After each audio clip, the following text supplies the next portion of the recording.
we're going to start looking at what's going to happen with square roots when the number inside of the square root is not a number we can take the square root of. All right, so just a couple of things to review before we get to that. What do we call a number that we can take the square root of? Numbers like 16 that we had in the opener, or 49, or 64, or 81, or 1. What do we call those numbers? What are they? Perfect squares, yes. So the numbers that you can take the square root of and get a whole number answer are called perfect squares.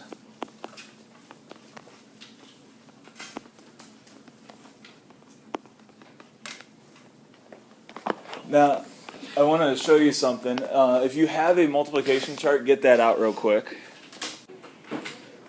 Looking at your multiplication chart, the numbers that are perfect squares are actually all in a pattern on your multiplication chart. Do you guys see the perfect squares?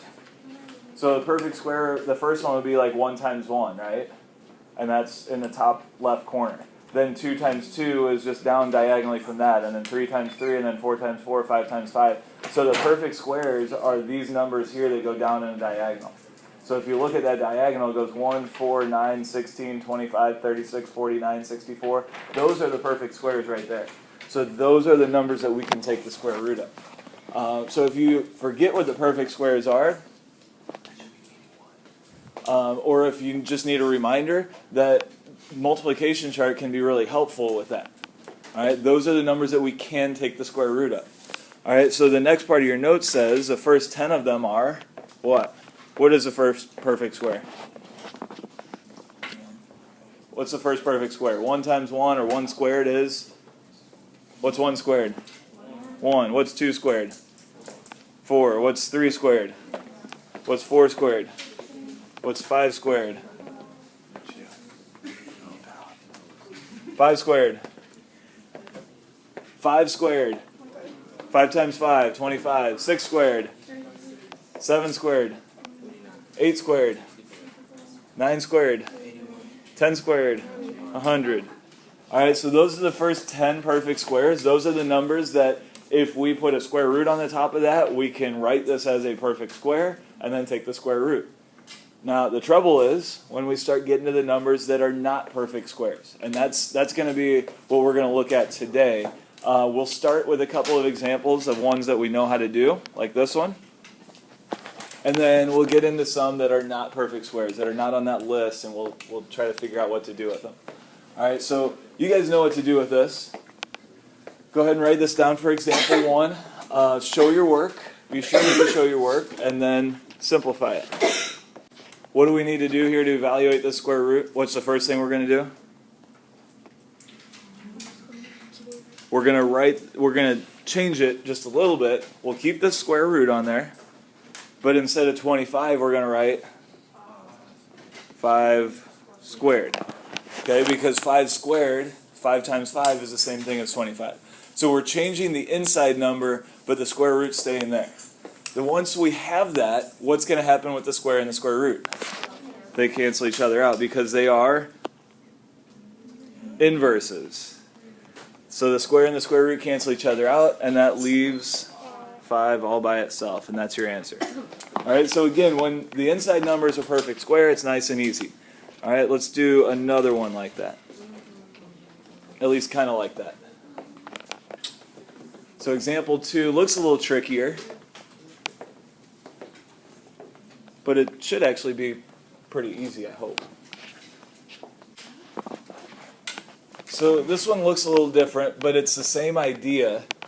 So anytime we have a square inside of a square root, what's going to happen? It's going to cancel out, right? So when the square on the 2 cancels with the square root, that 2 now is going to be on the outside of the square root. Okay? When the square on the 5 cancels out with the square root, now the 5 is going to be on the outside of the square root. So now on the outside of the square root, what do we have? We have 2 times 5, right?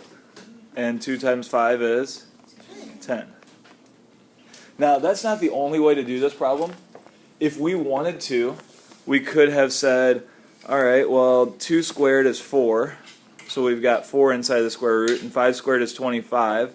So that's the same thing as the square root of, what's 4 times 25? 4 times 25? If you have 4 quarters, how much money do you have? 100, right? I mean, you have $1, but that's 100 cents. And then 100 is the same thing as 10 squared. And the square and the square root cancel each other out, and we get 10. That's another way to do it, right? And that would be okay. It's just a lot more work, right? We like those shortcuts, don't we? All right, so anytime you have squares inside of a square root, you don't need to multiply it out. You can just cancel the squares with the square root. All right, so here's where it gets a little trickier. Write this problem down, but don't do it yet. Just write down the problem, don't do it yet. All right, so what's going on here? What do you see that we can do, and what do you see that's going to give us some trouble?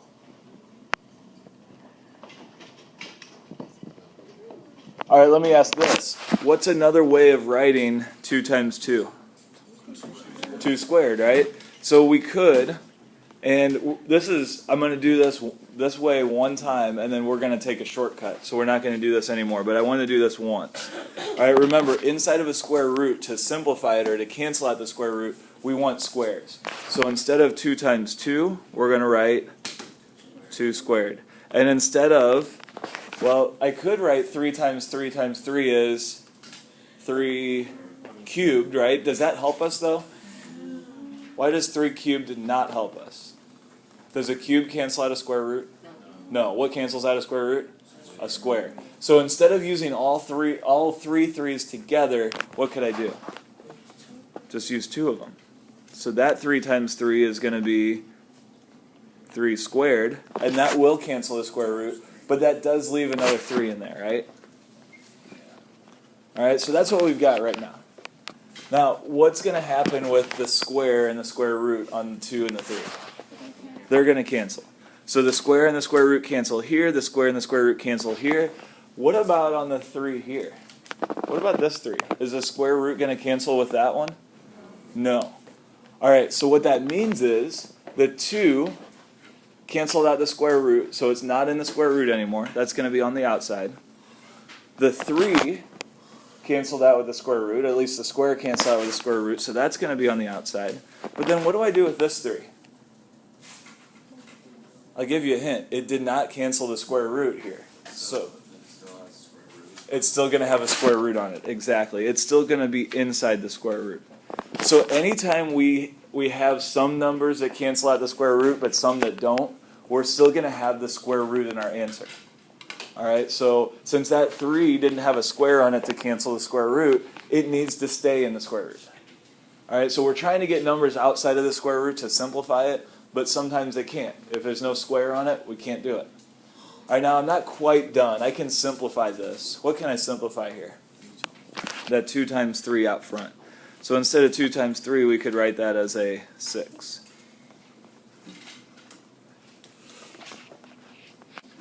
So this is a little bit different, and some weird things are going to happen because the inside of this square root is not a perfect square. If you were to multiply this out, this number in the square root would be 108. 108 is not a perfect square.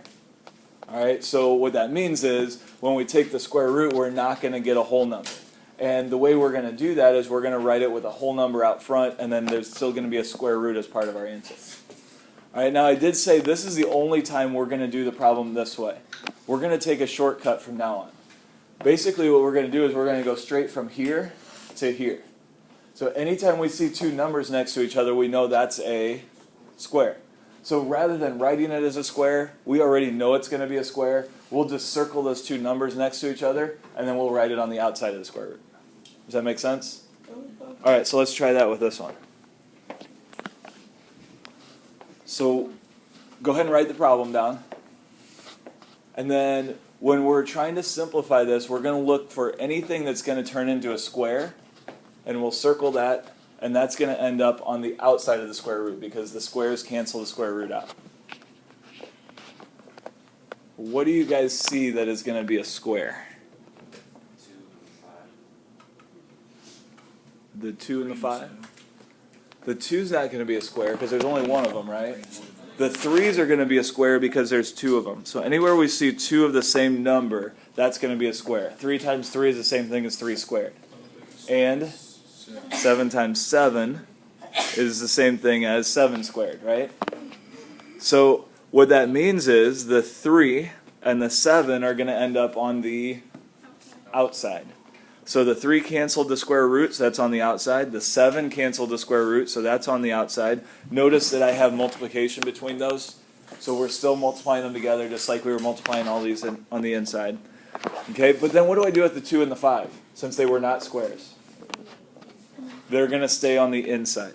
So we need to keep our square root there. Anytime we have numbers that don't cancel the square root, we're going to have a square root in our answer. So on the inside we've got our 2 and we've got our 5. Those are the things that were not squares. Now that's not our simplest answer. What's a simpler way to write that? What can go on the outside? And on the inside?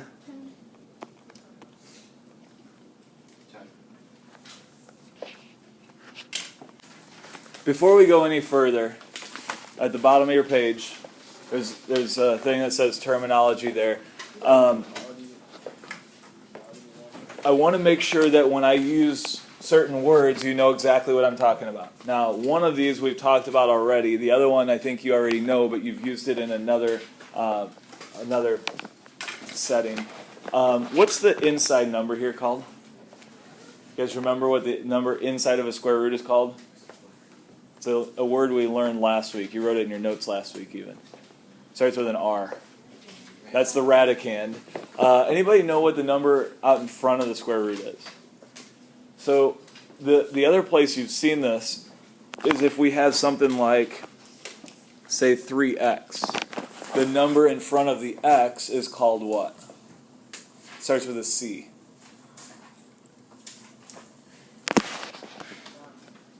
So the number in front of the x is called the coefficient. So that's also what we're going to call the number on the outside of the square root. So inside we have the radicand. On the outside we have the coefficient. All right, so we'll call them inside and outside sometimes, but the real words for it are coefficient and radicand. So those are the words I'll be using more often. One other thing before we get going. We already have simplified a couple of square roots. If we go back and look at one of the square roots that we simplified here, sorry, that's not it. There it is. This is not typically the way a problem is going to look. It's not going to be a number that's already written out as a prime factorization. You guys know what form this is for prime factorization? That's the standard form, right? So remember last week when I said we're going to use standard form more than exponential form, and this is why. But usually it's not going to be factored for you already. Usually it's just going to be a number inside the square root, and the first thing you're going to have to do is factor it and make it look like this. All right, so before we get into some more examples, let's write down the steps that we're going to take anytime we want to simplify a square root. And the first thing is to make it look like that last problem, so we're going to factor the radicand. So we factor the radicand, and we rewrite the radicand, or the radical, with its prime factorization. And which form are we going to use? Exponential form or standard form? Standard form, right? So we're going to do it in standard form.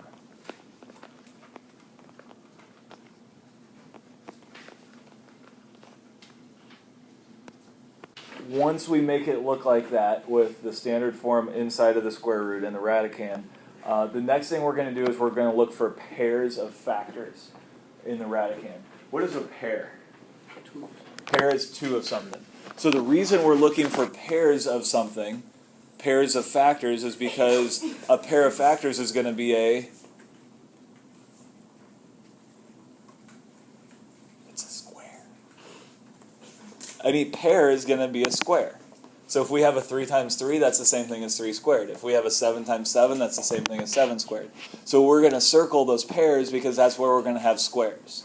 All right, so we're going to circle them in groups of 2. That's what pair means. Like a pair of shoes would be 2 shoes. Okay, you don't get 3 shoes when you buy a pair, do you? That would be kind of weird because you only have 2 feet. Then the next step, each factor pair in the radicand, so everything that we circle in the radicand, is going to become a single factor in the coefficient. Okay, so anything that we circle on the inside is going to become something on the outside. The important thing to remember here is this single thing. It's only going to be one thing on the outside. So 3 squared is 3 times 3 on the inside, but it's just going to be a 3 by itself on the outside because that square cancels with the square root.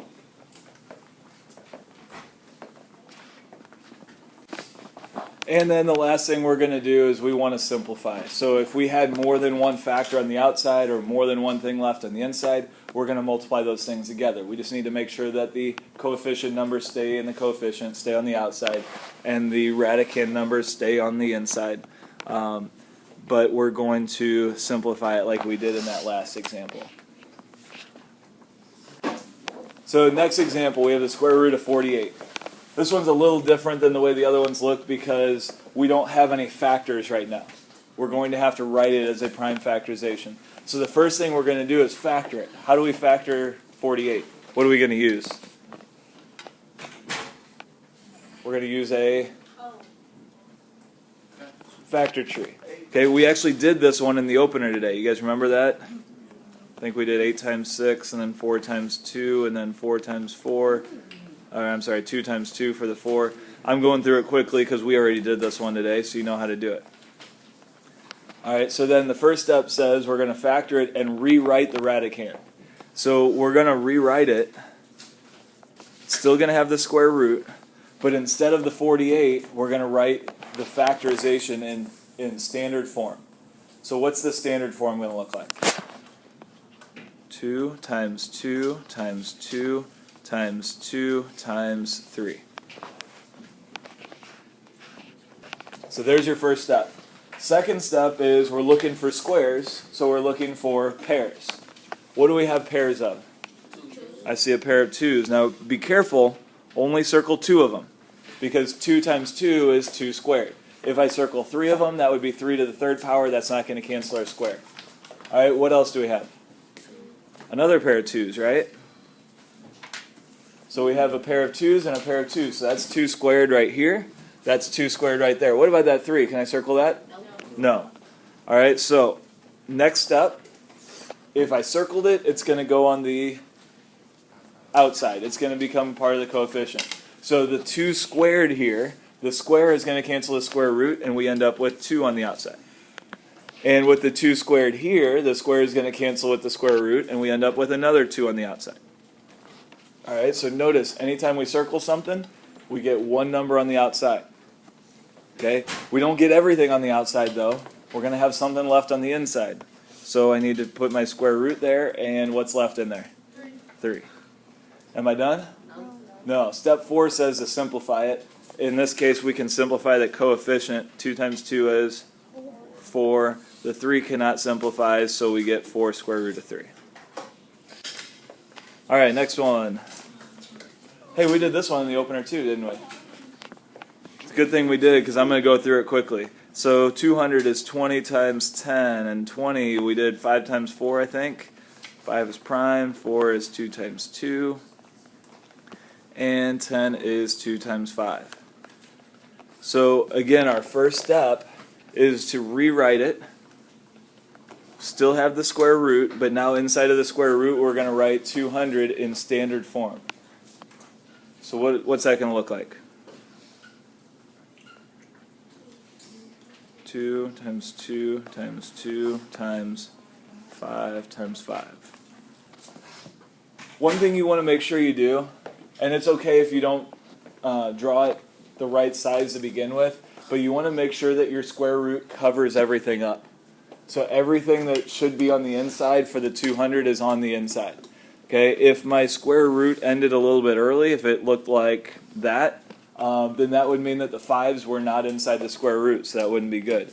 I also don't want to make my square root like this, because then I run out of room. Okay, I can't put anything else over here because it's all part of that square root. Alright, so we want the square root to cover everything, but we don't want it really any bigger than it needs to be. Okay, next thing we do is we're looking for squares. So we're looking for 2 of a kind. What do you see? You see a pair of 2's. Again, make sure you only circle 2 of them. And a pair of 5's. So what are we going to have on the outside? 2 times 5. And what's going to be on the inside? 2. And we can simplify that one, can't we? What do we get? 10 square root of 2. All right, let's do this. I'm going to give you the worksheet. We'll do the last 4 examples tomorrow. All right. Now, one thing I want you to keep in mind when you're doing the worksheet, since we haven't done all the examples, you won't know how to do all of them. So if you take it home and you try to do the homework and you get to something that you don't recognize, that's okay. We're going to do some more examples tomorrow, and that'll help out.